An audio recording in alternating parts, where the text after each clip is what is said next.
Fuck the police coming straight from the underground. Young nigga got it bad cause I'm brown. Pasiruoškite pamatyti labiausiai jaudinančią metų komediją Loganas ir draugai. Tai naujausias Marvel filmas skirtas visai šeimai. 1. I have a lawyer now. 2. 3. Ernis susikrauna lagaminą ir kartu su šeima susiruošia į kelionę po JAV. Na, o jų nuotykius galite pamatyti jau dabar visuose Lietuvos kino teatruose.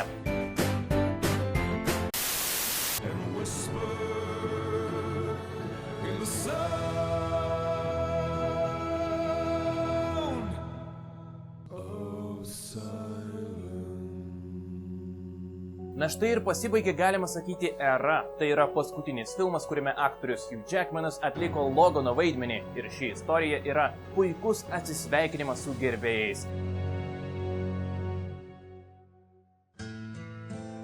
Trumpai ir be spoilerių apie filmą. Na, visų pirma, derėtų padėkoti tiems, kas montavo reklaminius filmukus. Aš kalbu apie esminį trailerį. Tikrai šauniai padirbėta, atskleista istorijos esmė, tačiau siurprizai jūsų laukia kino seansų metu. Patikėkit, jie žiaurūs, jaudinantys, o kai kurie visai šmaikštus. Būtent balansas šiame filme išlaikytas puikiai. Iš esmės, tai drama, tačiau veiksmo drama pasižyminti momentais, kurie verčia nusišypsoti arba uždengti šalia sėdinčiam vaikui akis. Na, kaip ir sakiau, tai juk šeimyninis filmas. Žinoma, juokauju, iš tiesų tai yra žiaurumo kupina istorija. No. No. No. Tačiau džiugina tai, kad kraujo kupinos scenos egzistuoja ne šiaip savo, jos tarnauja tarsi įrankiai, kurie atskleidžia veikėjus, jų kančias, agresyvumą ir parodo nuotaiką šiame beviltiškame pasaulyje, kur mutantams nebeliko vietos.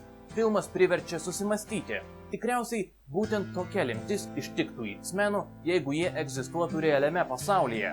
Ne gamtos dovana, o gamtos klaida, sako Loganas vienoje iš scenų, ir jį puikiai apibūdina bendrą filmo atmosferą.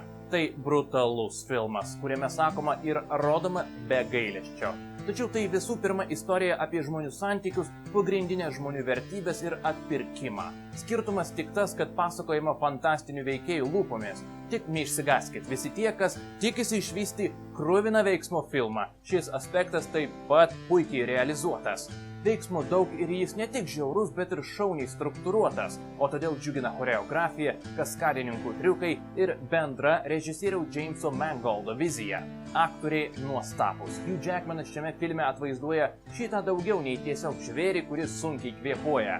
Wolverine iš tiesų yra kompleksiškos istorijos charakteris ir akivaizdu, kad tokį jį padaryti buvo įmanoma tik filme, kurį negalima pavadinti tipinė komiksų adaptacija. Patrikas Stjuartas žavi kaip niekada anksčiau šios frančizės rėmuose. Jis puikiai suvaidino bejėgį senyvo amžiaus profesorių X, kuris kadaise buvo laikomas beje vienu iš galingiausių planetos mutantų. Holbrookas taip pat patiko kaip antagonistas. Na ir žinoma, Daphne Keane nustebino labiausiai. Kai žiūri filmą, kuriame vaikas turi svarbų vaidmenį ir jeigu tai drama, tai pasiruoškit cringe'ui. Jo, nuo šiol tai lietuviškas žodis. Drąsiai galiu sakyti, kad niekada nesu matęs geresnės 11-mečio vaiko vaidybos. Tiesiog nepriekaištinga. Loganas yra geriausias filmas paremtas Marvel komiksais ir tie, kas galvoja, jog kokybės bei rimtumo kontekste nieko jau nebus panašaus į Tamsos riterį. Na kągi, Loganas jau rodomas kine. O ką jūs manote apie šį filmą? Rašykite komentarus ir prenumeruokite kanalą, kad nepraleistumėt naujausių filmų apžvalgų. Ačiū visiems, kas žiūri. Su jumis buvau aš, Valentinas.